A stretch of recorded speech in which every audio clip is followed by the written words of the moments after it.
नमस्कार, मैं रजनी शर्मा चंदा रांची झारखंड से बदलाव मंच को नमन करती हूँ। माँ सरस्वती को नमन करती हूँ।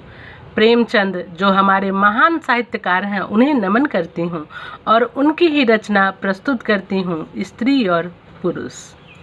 विपिन बाबू के लिए एक स्त्री ही संसार की सुंदर वस्तु थी। वह कवि थे और उनकी कविता के लिए स्त्रियों के रूप और यौवन की प्रशंसा ही सबसे चित्ताकर्षक विषय था। उनकी दृष्टि में स्त्री जगत में व्याप्त कोमलता, माधुर्य और अलंकारों की सजीव प्रतिमा थी। जबान पर स्त्री का नाम आते ही उनकी आंखें जगमगा उठती थी, कान खड़े हो जाते थे, मानो किसी रसिक ने गान की आवाज़ सुन ली हो। जब से होश संभाला तभी से उन्होंने इस सुंदरी की कल्पना करनी शुरू की थी जो उनके हृदय की रानी होगी। उसमें उषा की प्रफुल्लता होगी, पुष्प की कोमलता, कुंदन की चमक, बसंत की छवि, कोयल की दनिवह, कवि वर्णित सभी उपमाओं से विभूषित होगी। वह उस कल्पित मूर्ति के उपासक थे। कविताओं में उसका गुण गाते, मित्रों से उसकी चर्चा करते, नृत्य उसी के ख्याल में मस्त रहते। वह भी दिन समीप आ गया था जब उनकी आशाएं हरे पत्तों सी लहलहाएंगी, उनकी मुरादें पूरी होंगी। कॉलेज की अंतिम परीक्षाएं समाप्त हो गई थी, विवाह के संदेश आने लगे थे। विवाह तय हो गया। विपिन बाबू ने कन्या को देखने का बहुत आग्रह किया, लेकिन जब उनके मामू ने विश्वास दिलाया कि लड़की बहुत ही रूपवती है, मैंने उसे अपनी आंखों से देखा है, तब वह राजी हो गए। धूमधाम से बारात निकली और विवाह का मुहूर्त आया। वधू आभूषणों से सजी हुई मंडप में आई तो विपिन बाबू के हाथ पांव नजर आए। वधू आभूषणों से सजी हुई मंडप में आई तो विपिन बाबू को उसके हाथ पांव नजर आए। आह, कितनी सुंदर उंगलियां थी, मानो दीप शिखाएं हों। अंगों की शोभा कितनी मनोहारिणी थी। विपिन बाबू फूले न समाये। दूसरे दिन वधू विदा हुई तो वह उसके दर्शनों के लिए इतने अधीर हुए कि ज्यों ही रास्ते में कहारों ने पालकी रखकर हाथ मुंह धोना शुरू किया, आप चुपके से वधू के पास जा पहुंचे। वह घूंघट हटाए, पालकी से सिर निकाले बाहर झांक रही थी। विपिन की निगाह उस पर पड़ गई। घृणा, क्रोध और निराशा की एक लहर सी उन पर दौड़ गई। यह वह परम सुंदरी रमणी न थी जिसकी उन्होंने कल्पना की थी, जिसकी वह वर्षों से कल्पना कर रहे थे। यह तो चौड़े मुंह, चिपटी नाक और फूले हुए गालों वाली कुरूपा स्त्री थी। रंग गोरा था पर उसमें लाली के काले सफेदी थे। फिर रंग कैसा ही सुंदर हो, रूप की कमी नहीं पूरी कर सकता। विपिन का सारा उत्साह ठंडा पड़ गया। हाँ, इसे मेरे ही गले पड़ना था। क्या इसके लिए समस्त संसार में और कोई न मिलता था? उन्हें अपने मामू पर क्रोध आया, जिन्होंने वधू की तारीफों के पुल बांध दिए थे। अगर वह इस वक्त मिल जाते तो विपिन उनकी ऐसी खबर लेता कि वह भी याद करते। जब कहारों ने फिर पालकियां उठाई तो विपिन ने मन में सोचने लगा, इस स्त्री के साथ कैसे मैं बोलूँगा, कैसे इसके साथ जीवन काटूंगा। इसकी ओर तो ताकने से ही मन में घृणा उत्पन्न होती है। ऐसी कुरूपा स्त्रियां भी संसार में है, इसका मुझे तो अब तक पता ही न था। क्या मुंह ईश्वर ने बनाया है, क्या आंखें हैं, और मैं और सारे अबों की ओर से आंख बंद कर लेता, लेकिन वह चौड़ा सा मुंह। भगवान, क्या तुम्हें मुझी पर यह वज्रपात करना था? विपिन को अपना सारा जीवन नर्क सा जान पड़ता था। वह अपने मामू से लड़ा, ससुर का लंबा खर्रा लिखकर फटकारा, माँ बाप से हुज्जत की, और जब इससे शांति न हुई तो कहीं भाग जाने की बात सोचने लगा। आशा पर उसे दया अवश्य आती थी। वह अपने को समझाता कि इसमें उस बेचारी का क्या दोष है, उसने जबरदस्ती तो मुझसे विवाह नहीं किया।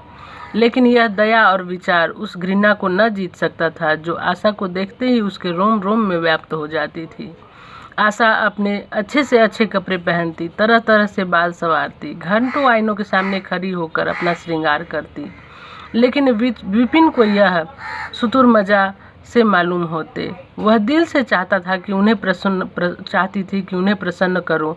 उनकी सेवा के लिए अवसर खोजा करती थी, लेकिन विपिन उनसे भागा भागा फिरता था। अगर कभी भेंट हो भी जाती थी तो वह कुछ ऐसी जलीकटे बातें करने लगता कि आशा रोती हुई वहां से चली जाती। सबसे बुरी बात यह थी कि उसका चरित्र भ्रष्ट होने लगा। वह यह भूल जाने की चेष्टा करने लगा कि मेरा विवाह हो गया है। कई कई दिनों तक वह आशा को दर्शन भी न होते। वह उसके कहे की आवाज़ें बाहर से आती हुई सुनती, झरोखे से देखती। वह दोस्तों के गले में हाथे डाले हुए सैर करने जा रहा है और तड़प कर रह जाती। एक दिन खाना खाते समय उसने कहा, अब तो आपके दर्शन ही नहीं होते, क्या मेरे कारण घर छोड़ दीजिएगा? विपिन ने मुंह फेर कर कहा, घर ही पर तो रहता हूँ, आजकल जरा नौकरी की तलाश है, इसलिए दौड़ धूप ज़्यादा करनी पड़ती है। आशा, किसी डॉक्टर से मेरी सूरत क्यों नहीं बनवा देते? सुनती हूँ आजकल सूरत बनाने वाले डॉक्टर पैदा हुए हैं। विपिन, क्यों नाहक चिढ़ाती हो? यहाँ तुम्हें किसने बुलाया था? आशा, आखिर इस मर्ज की दवा कौन करेगा? विपिन, इस मर्ज की दवा नहीं है, जो काम ईश्वर से ना करते बना उसे आदमी क्या बना सकता है? आशा, यह तो तुम ही सोचो कि ईश्वर की भूल के लिए मुझे दंड दे रहे हो। संसार में कौन ऐसा आदमी है जिसे अच्छी सूरत बुरी लगती हो? लेकिन तुमने किसी मर्द को केवल रूपहीन होने के कारण कुंवारा रहते देखा है? रूपहीन लड़कियां भी माँ बाप के घर नहीं बैठी रहती हैं, किसी न किसी तरह उनका निर्वाह भी हो ही जाता है। उसका पति उस पर प्राण न देता हो, लेकिन दूध की मक्खी नहीं समझता। इस पर विपिन ने झुंझला कर कहा, क्यों नाहक सिर खाती हो? मैं तुमसे बहस तो नहीं कर रहा हूँ। दिल पर जब्र नहीं किया जा सकता और ना ही दलीलों से उस पर कोई असर पड़ सकता है। मैं तुम्हें कुछ कहता तो नहीं हूँ, फिर तुम क्यों मुझसे हुज्जत करती हो? आशा यह झिड़की सुनकर चली गई। उसे मालूम हो गया कि इन्होंने मेरी ओर से सदा के लिए हृदय कठोर कर लिया है। विपिन तो रोज सैर सपाटे करते, कभी कभी रात भर गायब रहते। इधर आशा चिंता और निराशा से घुलते घुलते बीमार पड़ गई, लेकिन भूल कर भी विपिन उसे देखने न आता।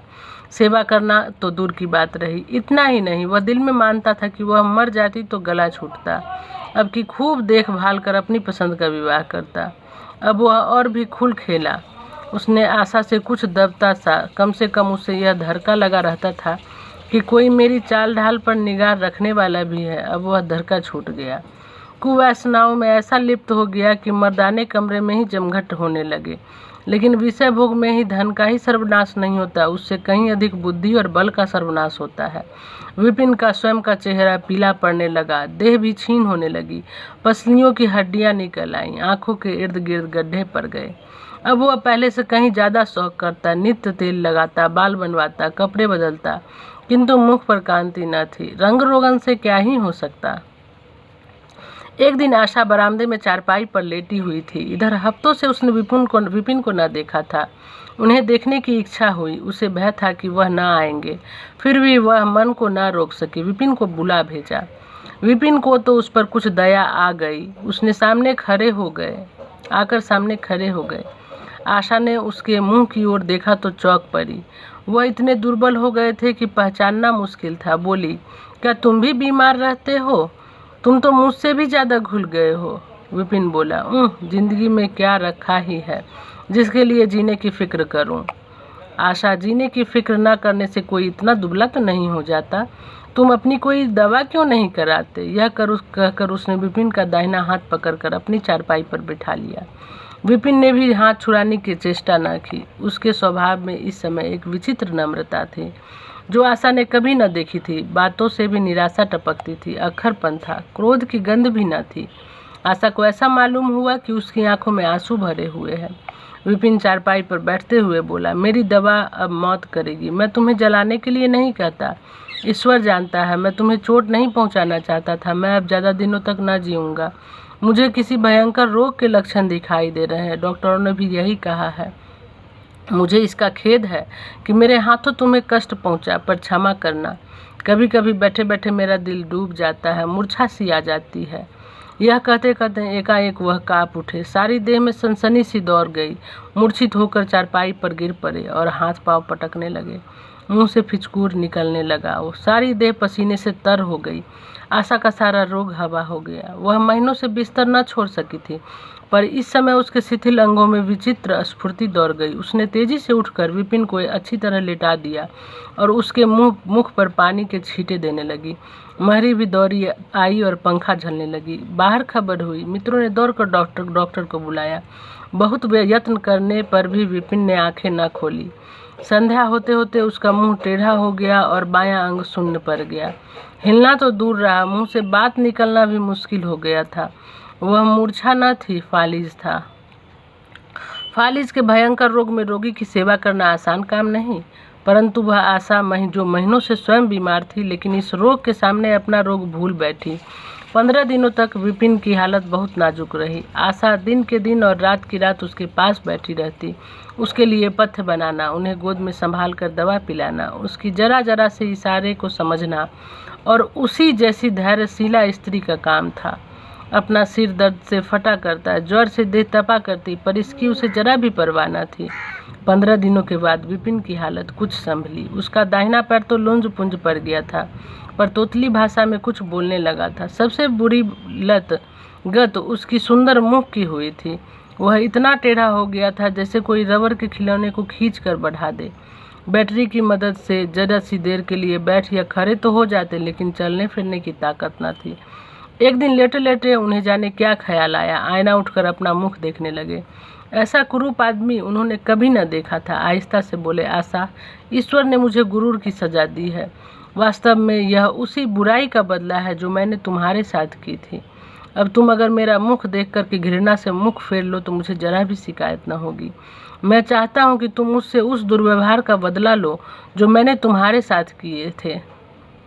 आशा ने पति की ओर कोमल भाव से देखकर कहा, मैं तो आपको अभी उसी निगाह से देखती हूँ, मुझे तो आप में कोई अंतर नहीं दिखाई देता। विपिन बोलता है, वाह, बंदर का सा मुंह हो गया है, तुम कहती हो कोई अंतर ही नहीं।